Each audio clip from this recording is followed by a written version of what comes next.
How solar flares affect communication on Earth. Introduction. Solar flares are intense bursts of radiation from the sun that can impact various aspects of life on Earth, including communication systems. Understanding their effects is crucial for maintaining reliable communication and protecting technology. What are solar flares? Solar flares are sudden and powerful eruptions on the sun's surface, driven by magnetic activity. They release large amounts of energy across the electromagnetic spectrum, including X-rays and ultraviolet light.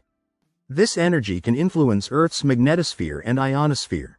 Impact on radio communication. Solar flares can disrupt radio communication by increasing ionization in the Earth's ionosphere.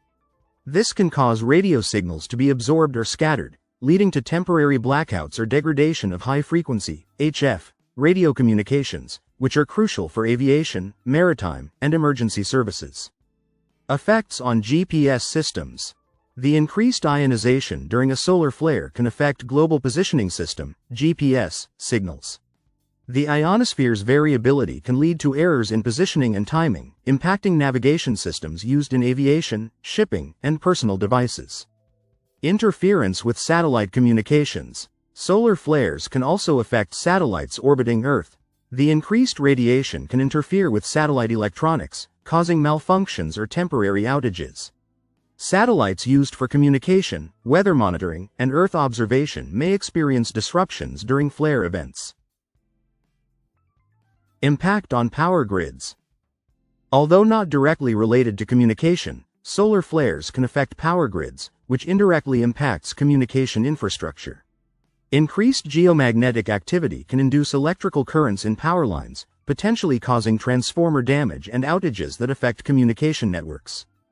High-frequency radio blackouts. Intense solar flares can produce high-energy particles that interact with Earth's atmosphere, causing sudden blackouts in high-frequency radio communications. These blackouts can last from minutes to hours, depending on the flare's intensity and duration. Monitoring and forecasting. Space weather agencies and observatories monitor solar activity to predict solar flares and their potential impacts. Tools like the NOAA Space Weather Prediction Center and the European Space Agency provide forecasts and alerts, helping mitigate the effects on communication systems. Mitigation strategies. To protect communication systems from solar flare impacts, various strategies are employed, including improving satellite shielding, using alternative communication frequencies, and developing technologies to mitigate ionospheric disturbances. System operators also prepare for potential disruptions by implementing backup communication channels. Conclusion. Solar flares can significantly affect communication on Earth by disrupting radio signals, GPS systems, and satellite operations. Monitoring solar activity and employing mitigation strategies are essential for minimizing these impacts and ensuring the resilience of communication infrastructure.